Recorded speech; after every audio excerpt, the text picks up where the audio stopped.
Now, back in the day when we only had the original Star Wars trilogy, there were some of us, myself included, who wondered about what had come before, who wondered about the story that would one day become the prequel trilogy, who took those small pieces of information we got in those first three movies and started to try and paint a picture about what that story from before might just look like. And so in this video, for fun here, and it may bring on a good laugh, but I'm going to dive into what I thought about the prequel era, long before the prequels ever came out. Though in all honesty here, I don't know that I ever tried to form a full story or anything quite like that, though that might be a fun thing to do in a future video or with a future story.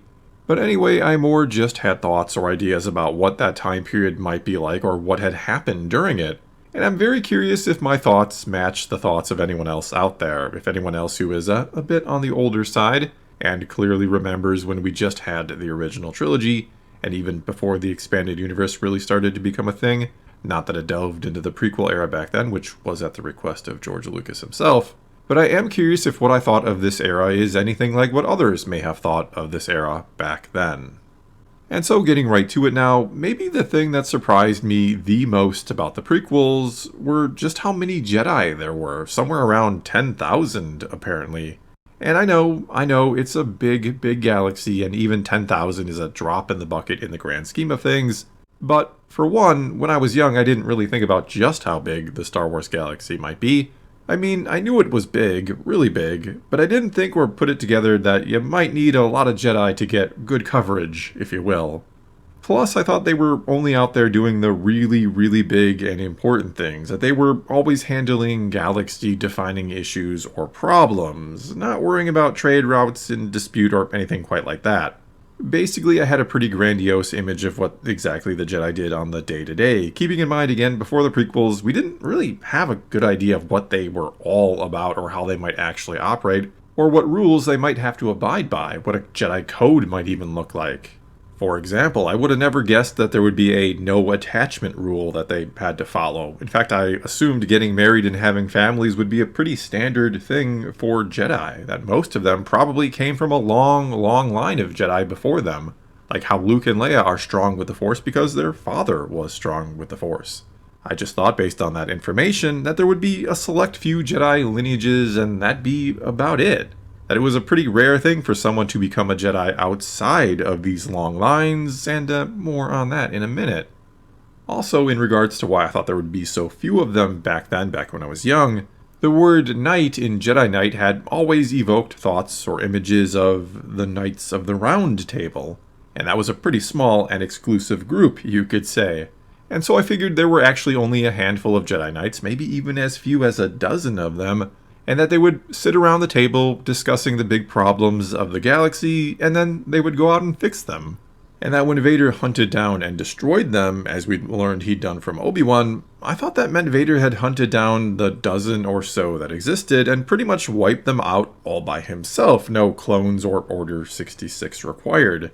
And that at some point, maybe after all the others, save Yoda, were dead, he hunted down Kenobi and lost that fight and fell into a volcano. That was always what I had heard had happened to Vader, that he fell into a volcano and then that had ended up getting him put in the suit. I also figured, based in large part off what he says to Luke in Empire Strikes Back, that Yoda was always the one who decided who did or did not get trained to be a Jedi, that he would pick the most promising out of these special families, perhaps, and then he would personally train them from start to finish. Never would have thought Padawans were a thing, or that, again, anyone but Yoda would ever think of training a Jedi, other than Obi-Wan, who I thought had maybe kind of defied Yoda when he found and trained Anakin, or when he took it upon himself to train him as a Jedi, thinking he could do just as well as Yoda, like he says to Luke in Return of the Jedi. I even figured that Anakin might sort of be an outcast, or not fully accepted or embraced by the other knights, and that might even be part of the reason why he would turn to the dark side, which that did kind of turn out to be right, I guess.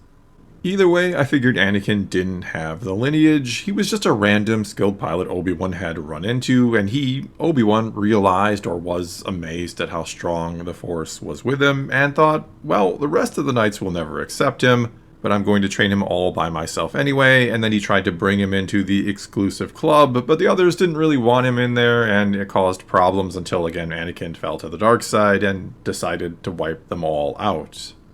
Another thing that really surprised me when we learned it in the prequels is that the Empire hadn't been around all that long, relatively speaking. It's only been around for 19 years at the start of A New Hope. I just assumed that Palpatine, by the look of him, was old, and I mean like really, really old, maybe even close to how old Yoda was. That they'd been rivals for centuries or something, and that he'd been emperor for hundreds and hundreds of years, but that he didn't rule the whole galaxy, just part of it, and the Jedi protected the other part of the galaxy. And that when Obi-Wan says, before the Dark Times, before the Empire, he just means before the Empire took over the whole galaxy.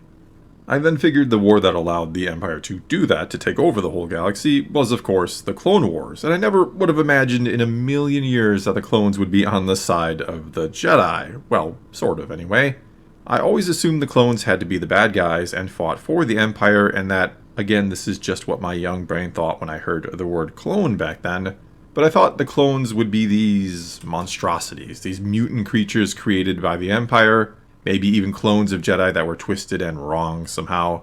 I thought the Clone Wars were the Jedi versus monsters, basically. One thing, though, that I'd never really thought too much about back then was who would be Luke and Leia's mother. I never thought too much about Padme, as we of course would come to know her.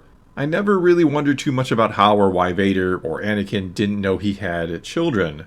I think I just assumed that when Padme got pregnant, she ran away from Vader, who was maybe already Vader at the time and hunting down Jedi. But she ran away from him before he learned that she was pregnant and that she was hidden with the help of Obi-Wan. And it was right after this that Vader finally caught up with Obi-Wan and they had their fight by the volcano, or however that might go. And Vader just never finds out he has kids in the process. Then, after she gave birth, Luke was immediately given to his uncle, and I never really thought about how that might be the worst place in the galaxy to hide him with what I assumed was Anakin's brother. Though it would make much more sense for Owen Lars, since it's not Owen Skywalker, to be on his mother's side, that his mother may have been Owen's sister. But either way, I figured Luke was immediately given to Owen and Beru, and that Leia stayed with her mother, hence why she remembers her, and why Luke doesn't, as we learn in Return of the Jedi, and that Padme, or Leia and Luke's mother, simply died when they were very, very young. And other than that, I don't know that I ever really thought too much about what the prequels or that time period would be like, mainly because there's really not much in the movies that alludes to what happened during that time. I already took pretty much everything we get from them, the little clues, and formed this vague picture. And I am oh so curious if others came to similar conclusions or if my vision for them is different from your own and radically different. I do very much wonder what others thought the prequels were before the prequels.